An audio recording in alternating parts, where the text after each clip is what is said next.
What's up, guys? It's your boy Dekkster here, and the Witchwood has been out for about 2 weeks now, maybe a little more. But oh my gosh, so many cool archetypes out there, so much is going on. So I'm gonna give you guys a brief rundown. I have 16 decks to cover, so I'm gonna go through each one very quickly. If I spent 5-10 minutes talking about each one, it would take quite a while. All these stats are from Vicious Syndicate. I'm not sponsored by them, but go ahead and check them out if you want to. Also, I'm streaming on Twitch, if you guys didn't know. I usually stream every weekday. If you want to jump in the stream and say hello, that'd be great. All right, so let's look at some of these stats here. We got class archetype distribution. We can see at all ranks a lot of things being played. Lots of different pallies, few blocks, druid. The best thing seems there's at least like 2 somewhat viable archetypes for each class. When we switch to ranks 4 to 1, we can see a lot of different things happening here. Mostly Q block. We got a lot of Spiteful Druids as well. Third most popular seems to be Odd Paladin. But you can see all the different archetypes that are being represented here. If we look at Legend, Rogue actually seems to be the most popular class. Pretty exciting times for Rogue, apparently. Quest Rogue doing really well. Odd Rogue is also doing well. And then Q Block just seems like it's here to stay. Doing really solid. Even Paladin, ridiculously good. Odd Paladin kind of falling off the map a little bit, but Murloc Paladin also seeing a little bit of a resurgence here. We look at class frequency by day. We can kind of see Druid seems to be on a downward trend. Hadronox and Spiteful kind of fallen off in popularity a little bit. Warlock's on an uptrend. Rogue on an uptrend. Mage seems to be doing really well with tempo, so maybe that's gaining a little popularity. But it would seem like the least played class is kind of just Shaman. It seems the best Shaman archetype right now is even. I think there's a good Shutterwalk list out there. I just don't know if, many people are playing it yet. So here's the matchup win rates at Legend. If you want to look at this, go for it. Green is good, red is bad, and I think you'll understand how to read this chart. Power rankings for all ranks. We could see tier 1, we have Spiteful Druid as the most powerful. Followed closely by Murloc Paladin. Then we got Even Paladin, Q Block, and Quest Rogue. That's rounding up tier 1. If we go ranks 4 to 1, very similar. We got Murloc Paladin at 1 though. And then we got Even Paladin, Q Block, Spiteful Druid, and Quest Rogue. And then if we go to Legend, we can see tier 1, number 1, Murloc Paladin yet again. Such a strong deck. And then we got Even Paladin, another strong deck, Q Block, and Spiteful Druid. So those 4 seem to be the most consistent. If you're trying to, rank up to Legend, seems like Murloc Paladin and Even Paladin might be a great choice. Spiteful Druid also good. And of course, Q Block. So maybe just refer to the Legend power rankings here. Maybe run with one of those if you're wondering what to stick with. Just put in the games and you can probably hit Legend. Here's the meta score. The higher it is to the top right, that's the best. That's the peak. So you can kind of also just look at the numbers. Q Block seems to be doing really great against the meta. And then we also got Even Paladin doing great. Even more so than Murloc Paladin. So yeah, there you go. All right, guys, so I'm gonna go through each class and cover a couple archetypes. I can't cover all of them. Otherwise this video would be an hour long. So I'm just gonna touch on a couple from each class, or maybe just one from each class, depending on which class it is. But yeah, let's go ahead and let's get into the different classes. The Quest Rogue has been making a comeback. It's pretty insane. The meta has slowed down a lot through, Hadronox, Druid, Shutterwalk, Shaman. And the main thing that actually makes this super viable seems to be Vicious Scalehide. The fact that this can turn into a 2-mana 5/5 with Rush is insane. You can almost be dead, but you complete your quest, you throw a few of these guys out, and you're almost back up to full health. It's pretty insane. So Odd Rogue seems to be one of the best archetypes out there if you're looking for an aggro deck. The 2/2 dagger really pulls through if you're trying to clear your opponent's board or just exert pressure on their face and constantly hit them. They can't really deal with it. Witchwood has brought Blink Fox, which is a great 3-drop, but even better, Hench Clan Thug. You throw down Hench Clan Thug on 3 because you daggered up on 2, and then all of a sudden a 3-mana 4/4 is there, and he's just going to snowball out of control if your opponent can't deal with him. Sometimes maybe you throw down a Fledgling on 3, your opponent can't deal with that, just gets out of control. And of course we've got Vile Spine to deal with all those big taunts, and you can just usually push enough damage on your opponent's face, and they blow up. They blow up, guys. It's a great aggro list for sure. Other promising rogue archetypes seem to be Miracle Rogue and Tempo Rogue, just like a non-odd sort of Tempo Rogue. They they're both doing great, but it just seems like Quest Rogue and Odd Rogue are a little bit more dominant right now. That doesn't mean things won't change, but they're out there. They're out there, and maybe they'll be top tier soon. So Warlock has 3 archetypes out there right now. We got Zulock, which actually isn't doing too good right now. I don't think many people have been playing it too much. I think it has promise, but we'll have to see in the future as people, you know, continue experimenting with it. But the most prominent archetypes here seem to be Cube and Control. The Cube list sometimes runs Godfrey, but it would seem that the best list actually doesn't run it at all. If you're seeing a lot of aggro, maybe you want to drop something like a Haldoram for a Godfrey, but it's really up to you. The list Vicious Syndicate has posted, it seems to just be the standard list with absolutely no new cards. But if you want to play some Control Warlock, which is doing fantastic right now as well, and it's actually seeing a spike in popularity, you go for it, man, because this has some new cards. We got Godfrey in there, and we got Voodoo Doll. That's pretty much it, I guess. But overall, the list is fun. It feels very control-y, hence the name. But we got Ooze in there to deal with all the weapons out there from, you know, Paladins, Cubes, Mages, so many different weapons out there. And then Voodoo Doll is great to just throw on a big enemy minion and maybe even Dark Pact it. You can Mortal Coil it. There's a lot of things you could do to kill it. Defile, Hellfire, it's all fantastic. And of course, Godfrey is a huge AoE clear. He's insane. But those are the prominent Warlock lists. And I'm actually kind of surprised that Witchwood hasn't really changed Warlock then. Paladin's actually really interesting right now. We got a couple fantastic archetypes that are kind of similar, actually. We got Even Paladin and Murloc Paladin. Sadly, Odd Paladin seems to have fallen off as the meta has expanded. It's still a solid archetype for sure, but it just seems that Even and Murloc are better. So for Even, we got Tyler's Even Paladin here. This is a fantastic list. Of course, it's only running Even cards. We got a Silver Sword in there because you're able to buff up all your boys that are going to be flooded on the board, obviously. Since your hero power costs 1, you're always going to have dudes. You also have the Dry Gulch Jailers, which are going to continue to flood the board. And you hit them with the Stegodon. It's insane. Your opponent can't deal with it.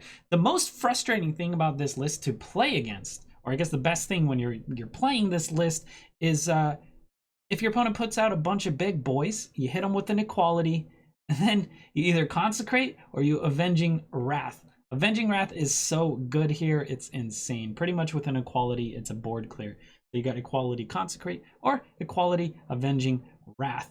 Plus, because you're able to flood the board, you hit them with the Tarim, and it's just so good, guys. Plus, we got Call to Arms to flood the board. It's just really hard for your opponent to deal with how many ways you can flood the board here. And then on a similar note, we got Murloc Paladin. This isn't too crazily different compared to, you know, pre-rotation, but we got the BoarControl's Murloc Paladin. We don't have that great 1-drop, the 1/3 Inquisitor, but we still have Lost in the Jungle, which apparently 2 1/1s for 1 mana is solid. We also have the Nightmare Amalgam, picking up, you know, that 3 slot, a solid 3/4 body. You really can't go wrong with that. Plus it counts as a Murloc, obviously, so you can buff it up as it was 1. And this list just always seems to curve out fantastically. And if you curve out fantastically, your opponent can't really deal. You apply pressure to their face, and that's about it. Unfortunately, there doesn't seem to be a Control Paladin archetype out there right now, but Paladin's still one of the top classes for sure in the Witchwood. The Druid is in a weird spot right now. We got the token Druid, which is kind of, it seems to be in its infancy still. Not a lot of people playing it, but it seems like it might be very promising. Similar to Zoo. I guess we'll have to see in the future how it plays out. We got Taunt Druid, which has actually seemed to almost fall off a little bit. Not as many people playing it as there were a few days ago. Still a solid list. I've talked about that in the past. So I'm going to talk about Spiteful Druid, and this is Prince Fancy's Spiteful Druid, which actually isn't too fancy if you consider that it's not running any new Witchwood cards. But regardless, it's a solid archetype. Maybe if you don't have many Witchwood cards, but you have all the cards from before, maybe this is something you want to run. Spiteful got a buff because the 10 drops, which is obviously going to pull through Ultimate Infestation, those got buffed indirectly by rotating out, you know, like 5/7 and 7/5 statted minions. So at worst, your ultimate infestation is going to pull an 8/8, like a sea giant or something like that. And that's really good. 6 mana getting a 4/4 body plus an 8/8 body, so 12 worth of stats for 6 mana. That's a bargain, boys. Plus, you can pull out like a Tyrantus, which is a 12/12, and it's untargetable. If that happens, it's sometimes you'll win, unless, you know, it gets hit by like a Vilespine or something like that. But in general, the list is fairly straightforward. You know, you want your Keleseth here to buff all your other boys, but it's not your only win condition, so it's not too big of a deal. Basically, hence the name, the deck revolves around Summoner. If your Summoner can pull out big boys, your opponent can deal with it. That's kind of how you win. You just flood them with constant big dudes, and if your hand gets, you know, empty, maybe you top deck an Archivist, or maybe you just straight up play a UI, and your hand's full again. You just flood the board again, and usually you just overwhelm your opponent. So Mage is in a solid spot right now. We got 2 really good archetypes. We got Tempo Mage and Big Spell Mage. This is Apxvoid's Tempo Mage, and it's one of the best aggro decks out there right now. Basically, you know, you got a bunch of spells in there. You got Mana Worm. If you play your Mana Worm on 1, it's almost GG. So the main goal here is to almost burn your opponent. They can't deal with all the pressure. Maybe you get a Cinderstorm straight to their face, get an Explosive Runes on a low health minion, which in turn is almost a fireball to their face. You get some Life Drinkers on the board, which heal you up and hurt your opponent. And then you got Aluneth in there. If you're getting low on cards, you won't be after you play this. And then you survive to turn 10. Somehow they're still alive. You hit them in the face with the fireball, and it's GG. So, for Big Spell Mage, this is also Apxvoid. He's just the god of Mage, it would seem. You just want to survive here. You want to deal with your opponent's board constantly. He's running Bright-Eyed Scout and a Witchwood Piper in here, and I don't know if he changed it, but I was watching his stream a little bit, and he was saying how he was considering taking out a Bright-Eyed Scout for another Piper, because Piper, in a way, says draw your Arcane Artificer, right? Which is kind of essential. It's pretty much health in a way, because mages don't have ice block anymore. You kind of need to really get good value out of your Artificer. But he's also running Toki in here, which doesn't seem to be fantastic. I don't know if it's something you should really craft. Okay, you shouldn't craft Toki. Just put something else in here instead. Maybe instead of Toki, put in another Piper. Maybe if you don't have Bright-Eyed Scout, you can throw in another Raven in there or something like that. There's definitely ways to mess around with this, but regardless, it's just an expensive list because there are a lot of niche legendaries that are essential, such as Jaina and Alana. Geddon's kind of really important here as well, and a lot of people don't have Geddon. But this list is really good at living and not dying. And then you throw Jaina out there, and then you have, you know, your Frost Elementals, and hopefully you can just sustain off of those. We have so many AoE clears. We got Dragon's Fury, which at worst is going to be a 4-mana AoE clear. We got Blizzards, we got Meteors, we got Flame Strikes. It's just insane. After your opponent has used all their AoE clears, you throw down Alana, and then you have a board full of dragons. It's nice, it's fantastic, it's expensive. So check it out if you have the cards. Otherwise, there's probably better control lists out there. I mean, it's 16,000 dust. This is not budget friendly at all. The Priest is not doing as well as I had imagined. I think a lot of people thought Chameleos was going to be played. He was going to be a great card, but it seems like he's being cut from almost every list. The most prominent list right now seems to be this Control Priest, or even you can call it Mind Blast Priest if you really want to. This one's from Theo. I believe he hit rank 1 legend, maybe even on multiple servers. I'm not sure.